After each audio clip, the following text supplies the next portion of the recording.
जय हिंद दोस्तों, welcome back to our channel अपना IAS क्लासेस में आप सभी का स्वागत है। कैसे हैं आप सब? I hope everybody is good. दोस्तों आज हम लोग देखने जा रहे हैं केंद्रीय बजट देखेंगे 2025-26 का, और इसमें जो भी आपके इम्पॉर्टेंट फैक्ट हैं, साथ ही में जो भी स्कीम गवर्नमेंट के द्वारा इसमें डिस्कस की गई है और कौन से स्कीम के लिए कितना बजट एलोकेशन हुआ है, all those things will be discuss here. And friend, अगर आप चैनल पर नए हो तो सब्सक्राइब कर लीजिएगा, बेल आइकन को दबा दीजिएगा ताकि आपको जब भी मैं वीडियोस बनाऊँ आपको मिलता रहे। एंड यहाँ पे आप देखेंगे, अगर आपको इसका PDF चाहिए तो अपने IAS क्लासेस के टेलीग्राम चैनल है, लिंक डिस्क्रिप्शन में मैं दे दूँगा, वहाँ से आप इसको डाउनलोड कर सकते हैं और रिवीजन कर सकते हैं। तो चलिए स्टार्ट करते हैं ये सेशन। और दोस्तों आप देखेंगे केंद्रीय बजट अगर आप इससे कर लेते हैं तो कहीं और से करने की ज़रूरत नहीं है, बहुत ही सेग्रीगेटेड फॉर्म में है, all the facts are mention here. तो सबसे पहले हम देखेंगे इस साल जो बजट है आपका 1 फरवरी 2025 को ये प्रस्तुत हुआ, और प्रस्तुतकर्ता कौन थी? निर्मला सीतारमण जी थी। ये इनका 8वां बजट था, तो ये आपका 8वां बजट था निर्मला सीतारमण जी का। और इसका जो देखेंगे सभी क्षेत्रों का के संतुलित विकास को प्रोत्साहित करते हुए सबका विकास थीम के साथ केंद्रीय बजट 2025-26 ये आपका प्रस्तुत किया गया। तो किसका? सबका विकास, ये आपका थीम था। ठीक है, इस साल सबका विकास ये आपका थीम था। उस थीम के साथ आप देखेंगे कि ये इस साल का बजट आपका पेश हुआ था। ठीक है, अब देखते हैं आपका कि इसकी जो प्राथमिकताएं थी वो कितनी? 17 प्राथमिकताएं थी दोस्तों। ठीक है, आइए अब देख लेते हैं आपका यूनियन बजट कितना बजट एलोकेशन किया गया है। 50.65 लाख करोड़ रुपए। ठीक है, 50 लाख आपका देखेंगे 50,65,345। ठीक है, 45 करोड़ रुपए हैं। ठीक है, इतना बजट आप देखेंगे एलोकेशन हुआ है इस साल में, और ये अभी तक का देखेंगे सबसे हाईएस्ट है। ठीक है, हर साल बजट में हाईएस्ट होता है। ठीक है, अगला नेक्स्ट ईयर, क्योंकि आप देखेंगे जो आपका महंगाई है, ठीक है, इन्फ्लेशन है, वो बढ़ता जाता है, उसी हिसाब से बजट भी बढ़ता जाता है। ठीक है, और पिछले साल से आप देखेंगे 7.4% ये आपका इंक्रीज़ हुआ है। ठीक है, फिस्कल डेफिसिट की बात करेंगे तो पिछले साल से अब इस साल कितना है? 4.4 रखा गया। अगले साल का टारगेट आपका 4.5 है। रेवेन्यू की बात करेंगे तो रेवेन्यू 1.5 है परसेंटेज। ठीक है, तो रेवेन्यू डेफिसिट की जब बात करेंगे तो रेवेन्यू डेफिसिट आपका 1.5% है। ठीक है, फिस्कल डेफिसिट बहुत इंपॉर्टेंट था। अब देख लेते हैं प्राइमरी डेफिसिट। प्राइमरी डेफिसिट 0.8% है। ठीक है, टैक्स रेवेन्यू आपका ग्रॉस में जब बात करेंगे तो 12% है, वहीं नॉन टैक्स रेवेन्यू 1.6%। डेप्थ की बात करेंगे तो 56.1% है माय डियर फ्रेंड्स। ठीक है, और यहाँ पे देख रहे हैं ना 1 2 3 करके मैं लिखा हूँ, तो उस तरीके से आप ध्यान दीजिएगा। ठीक है, लॉन्ग टर्म टारगेट आपका क्या है? 16 फाइनेंस कमीशन के लास्ट ईयर आप देखेंगे 31 मार्च 2031 तक डेप्थ को 50% पे लाना है। तो डेप्थ को कितने लाना है? 50% तक लेके आना है। ओके, आगे इसमें देखते हैं आपका GDP ग्रोथ के बारे में पढ़ेंगे। ठीक है, तो GDP क्या होती है कि all the goods and services produce in a financial year. ठीक है, एक फाइनेंशियल ईयर में how much goods are produce, that is called a GDP। तो उस GDP ग्रोथ का देखेंगे। नॉमिनल GDP क्या है? ये विदाउट इन्फ्लेशन हमेशा काउंट होता है। This point is very important. Okay, this point is very very important कि हमेशा देखेंगे इन्फ्लेशन, विदाउट इन्फ्लेशन आपका नॉमिनल होता है। ठीक है, और ये करंट प्राइस पे होता है। ठीक है, तो करंट प्राइस पे हमेशा आपका कौन सा होता है? Nominal GDP। ठीक है, वही जब रियल की बात करेंगे तो यहाँ पे इन्फ्लेशन के साथ होता है, तो इन्फ्लेशन के साथ होता है, और यही आपका प्योर ग्रोथ भी माना जाता है। हालांकि गवर्नमेंट इसको कंसिडर करती है, ठीक है, नॉमिनल को, ताकि जो बजट में जो उनका ग्रोथ है ये सारी चीज़ें दिखा सके। ठीक है, बट रियल वाला ये है। ठीक है, तो रियल लोग क्या है? इन्फ्लेशन को नहीं, इन्फ्लेशन को भी काउंट करेंगे। ठीक है, ऐसे करके याद कर लीजिएगा, और ये आपका प्योर ग्रोथ है। ठीक है, इसको बोला जाता है। 2024-25 में देखेंगे रियल कितना था? रियल जो आपका ग्रोथ कितना था? ये आपका 6.4%। नॉमिनल कितना था? 9.7। ये आप देखेंगे परसेंटेज बहुत अच्छे से याद कर लीजिएगा। ठीक है, तो रियल आपका 6.4 एंड नॉमिनल आपका 9.7। ठीक है, आगे बढ़ते हैं। इसमें आपका उर्जित पटेल की कमेटी आई थी दोस्तों, और उर्जित पटेल की जो कमेटी आई थी तो इसमें बोला गया था जो इन्फ्लेशन होगा आपका 4 ± 2। ठीक है, 4 ± 2 होगा। ठीक है, क्या तो कि तो 6 होना चाहिए, नहीं तो 4 से ऊपर, 2 से ऊपर होना चाहिए। ठीक है, सॉरी 4 से ऊपर होना चाहिए, नहीं तो 6 होना चाहिए। ठीक है, इसी के बीच में रहना चाहिए, प्लस माइनस। ओके, 2025-26 में नॉमिनल GDP आप देखेंगे कितना था? 10.1% का प्रोजेक्ट किया गया है।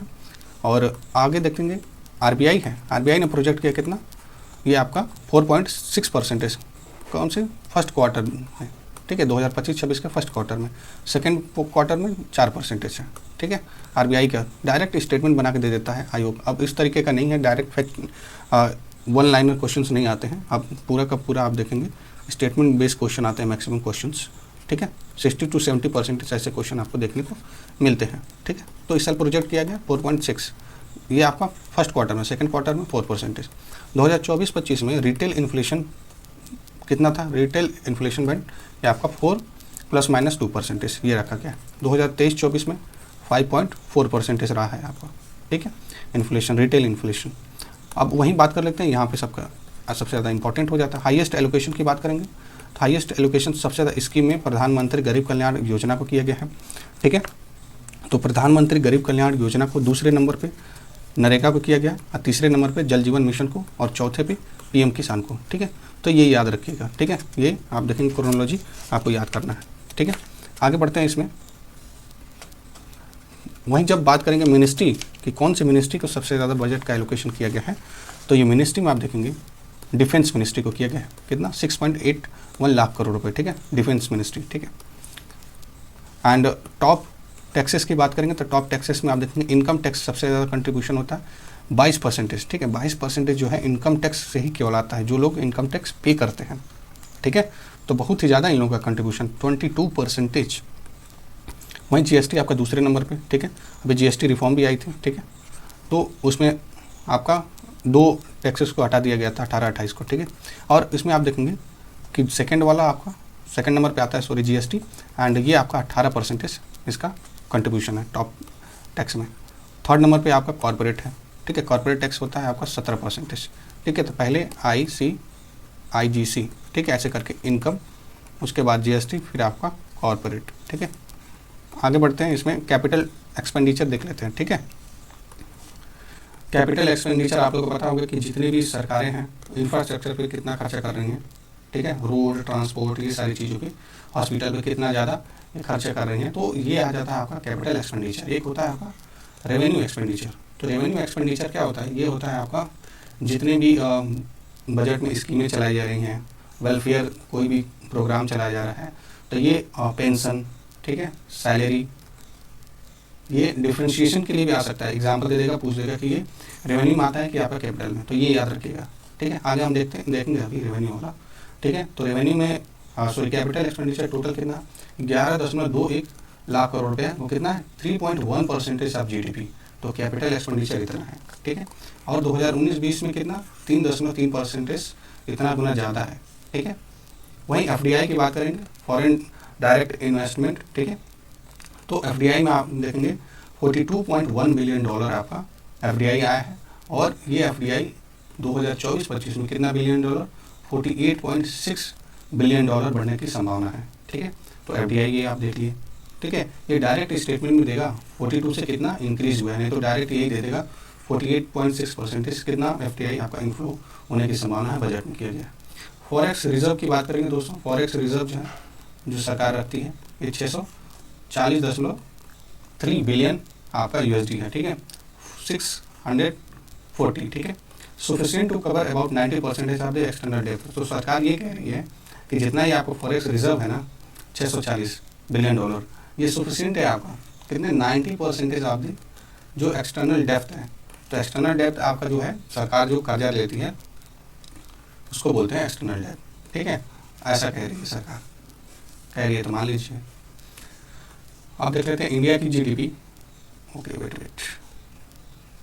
इंडिया की जीडीपी देख लेते हैं। तो इंडिया की जीडीपी आप देखेंगे करंट मार्केट प्राइस पे, नॉमिनल जीडीपी आप देखेंगे कितना?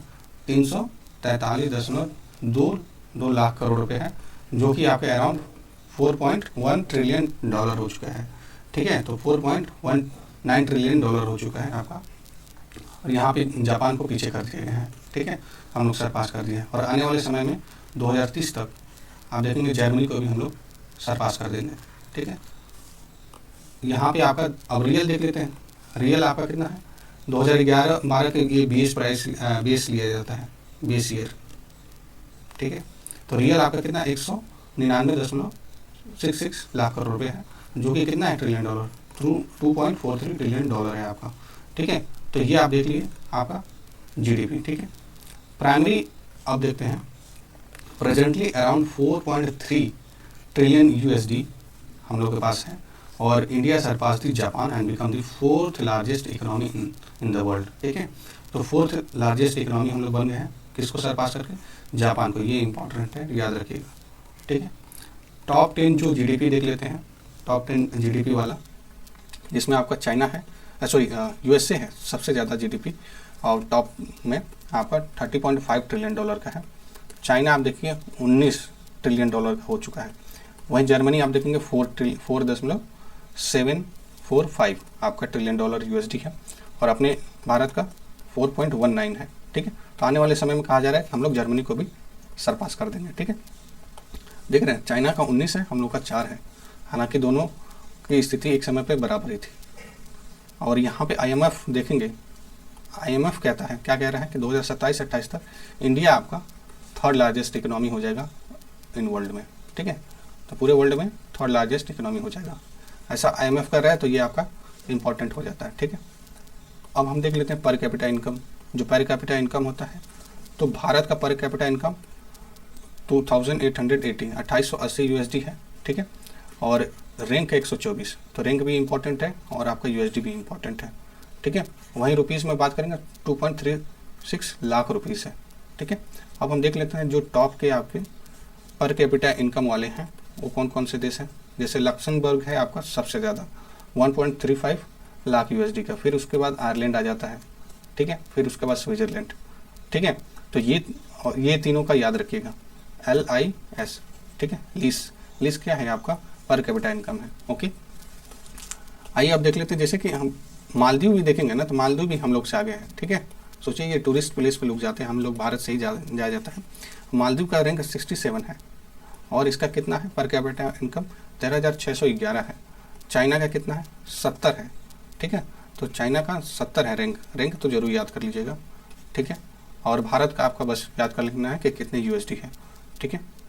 उसके बाद आप देखेंगे श्रीलंका का कितना, श्रीलंका आपका 108 पोजीशन पे है, ठीक है। श्रीलंका भी हम लोग से बेटर पोजीशन पे है। भूटान देखिए, भूटान भी है हम लोग से बेटर पोजीशन पे, ठीक है। श्रीलंका में तो एक समय था कि काफ़ी ज़्यादा स्थिति बेकार थी, फिर भी आप देखिए 108 रैंक है, ठीक है। और भूटान में 114। अब देख लेते हैं बांग्लादेश का 128 है। और अब हम देख लेते हैं यहाँ से बहुत ही इंपॉर्टेंट आपका सेगमेंट स्टार्ट होने जा रहा है। अगर आप दोस्तों, अगर आपको लेक्चर अच्छी लग रही होगी तो चैनल को सब्सक्राइब कर दीजिएगा, ठीक है। एंड हम देखते हैं अब न्यू स्कीम, कितनी स्कीम में कितना बजट का एलोकेशन किया गया। प्रधानमंत्री धन धान्य कृषि योजना, ये बहुत ही इंपॉर्टेंट है, इस साल तो बहुत ज़्यादा इंपॉर्टेंट है। 100 डिस्ट्रिक्ट का लक्ष्य लेके, ठीक है, 100 डिस्ट्रिक्ट को टारगेट किया जाएगा कि किसानों के लिए जहाँ पे प्रोडक्शन क्या है लो है, वहाँ पे 100 डिस्ट्रिक्ट को टारगेट किया जाएगा। और क्या करने के लिए, बेटर सीड, इरिगेशन, और आप देखेंगे loan combining scheme for the maximum import के लिए, ठीक है। तो मैक्सिमम इंपोर्ट के लिए आगे देखते हैं आपका। तो यहाँ पे टोटल बजट की तो बात नहीं की गई है, लेकिन टोटल बजट एग्रीकल्चर की जब बात करेंगे तो आपका 1.37 लाख करोड़ रुपये है, जो 4% पिछले साल से बढ़ा हुआ है। तो ये भी याद रखना है, कितना 4%, ओके, 4% बढ़ा हुआ है, ठीक है। कृषि में मखाना बोर्ड की स्थापना आप लोग पता है कि भारत सरकार बिहार में करने जा रही है, क्योंकि मखाना के लिए आप देखेंगे सबसे ज़्यादा लार्जेस्ट प्रोड्यूसर 90% से अप्रॉक्स मखाना आप देखेंगे बिहार से प्रोड्यूस होता है। बट जितना उसमें चाहिए, इतना मिलना चाहिए, उतना मिल नहीं पाता है जो पैसा है किसानों को, ठीक है। तो उसके लिए मखाना बोर्ड की स्थापना हो रही है। ट्रेनिंग एंड गवर्नेंस स्कीम से कनेक्ट होगी और 100 करोड़ रुपये इसके लिए प्रोवाइड किया गया है। एंड आगे देखते हैं नेशनल मिशन ऑन HYS, ठीक है। तो high yield seed to develop and distribute high quality, ठीक है। हाई क्वालिटी के सीड कितने 100 वैरायटी के आपके डिस्ट्रीब्यूट किए जाएंगे, उसके लिए 100 करोड़ रुपये एलोकेशन किया गया है। और ज़्यादा आप देखेंगे प्रोडक्शन पे और पेस्ट एंड रेजिस्टेंस पे और क्लाइमेट चेंज के किस तरीके से सर्वाइव करेगा, तो इस पर आप देखेंगे नेशनल मिशन ऑन HYC, ये देख लीजिएगा 100 करोड़ रुपये एलोकेशन किया गया है। मिशन फॉर पल्सेस, ठीक है, ये भी इंपॉर्टेंट है। मिशन फॉर पल्सेस में देखेंगे प्रोडक्शन को बढ़ाना है, इंपोर्ट को कम करना है, फार्मर और इनकम को क्या करना है, फार्मर के इनकम को इंक्रीज करना है। हालांकि गवर्नमेंट ने कहा था 2022 तक फार्मर्स की इनकम डबल हो जाएगी, हुई तो नहीं, ठीक है। यहाँ पे आप देखेंगे फोकस क्या है, तूर मूंग पे है, तूर पे है और उड़द पे, ये 3 दालें याद रखना है। इसका जो प्रोडक्शन है बढ़ाना है, ठीक है, इंपोर्ट को कम करना है, ठीक है, ये सारी चीज़ें याद रखिएगा। अब हम देख लेते हैं आगे, इसमें कॉटन टेक्नोलॉजी मिशन है। कॉटन टेक्नोलॉजी मिशन में क्या है, इसमें to improve the cotton farming through better technology and practices 500 crore रुपए एलोकेशन किया गया है कॉटन के लिए, ठीक है, 500 करोड़ रुपए। Comprehensive programme for veg and fruits, तो वेजिटेबल्स एंड फ्रूट्स के लिए कॉम्प्रिहेंसिव प्रोग्राम स्टार्ट किया गया है to boost the vegetables fruits market farming under PM Dhan Dhaanya Krishi Yojana to improve what, to improve supply and farmer income को 500 करोड़ रुपीज़ एलोकेशन हुआ है budget में। अब भारतीय भाषा पुस्तक स्कीम देखेंगे, ठीक है, तो भारतीय भाषा पुस्तक स्कीम में इसमें प्रोवाइड किया जाएगा डिजिटल बुक, किसके लिए, to all the Indians language में, फॉर स्टूडेंट, जो भी स्टूडेंट हैं डिजिटल बुक प्रोवाइड किया जाएगा, ठीक है, इंडियन लैंग्वेज में, to make learning easier in a mother tongue. ये देख रहे थे ना आप लोग, मराठी वराठी को लेके काफ़ी ज़्यादा, तेलुगु तमिल के लिए काफ़ी ज़्यादा अलग अलग तरीके के, पता नहीं नए नए देशभक्त आ गए हैं अपने देश में, तो यहाँ पे उन लोगों के लिए ये थोड़ा सा मिठाई दे दिया गया है, ठीक है। और यहाँ पे मॉडिफाइड उड़ान की बात करेंगे तो आप लोगों को पता है कि मॉडिफाइड जो उड़ान स्कीम आई थी, कब आई थी, आई थिंक 2016-17 में आई थी, कि 2016 या 15 में आई थी, देख लीजिएगा एक बार और बता दीजिएगा, मैं आप लोगों का कमेंट पिन कर दूंगा। किसके लिए, इम्प्रूव करने के लिए एयर कनेक्टिविटी, ठीक है। इसमें कहा गया था कि हर एक आम नागरिक क्या करेगा, उड़ान करेगा, ठीक है, हवाई जहाज पे बैठेगा, ठीक है। तो एयरपोर्ट क्या है इसमें, to aim and serve the 4 crore passenger in 10 year, 4 crore passenger को सर्व करना है अगले 10 साल में। आगे देखते हैं, आपका ई श्रम पोर्टल आया था। इस श्रम पोर्टल में क्या कहा गया है, for the gig workers. Gig workers कौन होते हैं, जो आप देखेंगे परमानेंट नहीं होते हैं, ये सीजनली काम करते हैं, कभी काम किया कभी नहीं काम किया, मन किया तो काम किया, मन किया तो नहीं काम किया, ठीक है। तो उनके लिए to register about 1 crore on e Shram portal and give them insurance under the PM Jan Arogya योजना, ठीक है। तो जन आरोग्य योजना के तहत आप देखेंगे इंश्योरेंस इन लोगों को प्रोवाइड किया जाएगा, जो भी गिग वर्कर्स हैं। गिग वर्कर क्या है, जो स्विगी जोमेटो में काम करते हैं ना, उन्हीं लोगों को बोला जाता है, ठीक है, याद रखिए। आगे बढ़ते हैं, इसमें मैरीटाइम डेवलपमेंट फंड है दोस्तों, ये बहुत ही अच्छा है एंड इसके लिए तो धन्यवाद। यहाँ पे आप देखेंगे जो मैरीटाइम डेवलपमेंट फंड है 25,000 करोड़ रुपए प्रोवाइड किया जा रहा है, जिसमें आप देखेंगे गवर्नमेंट 49% देगी और प्राइवेट 51%। किस चीज़ के लिए, to support the shipping and ship builders industry to providing money for, ठीक है, provide money for the buying और बिल्डिंग शिप खरीदने के लिए और बनाने के लिए 25,000 करोड़ रुपये प्रोवाइड किया जा रहा है।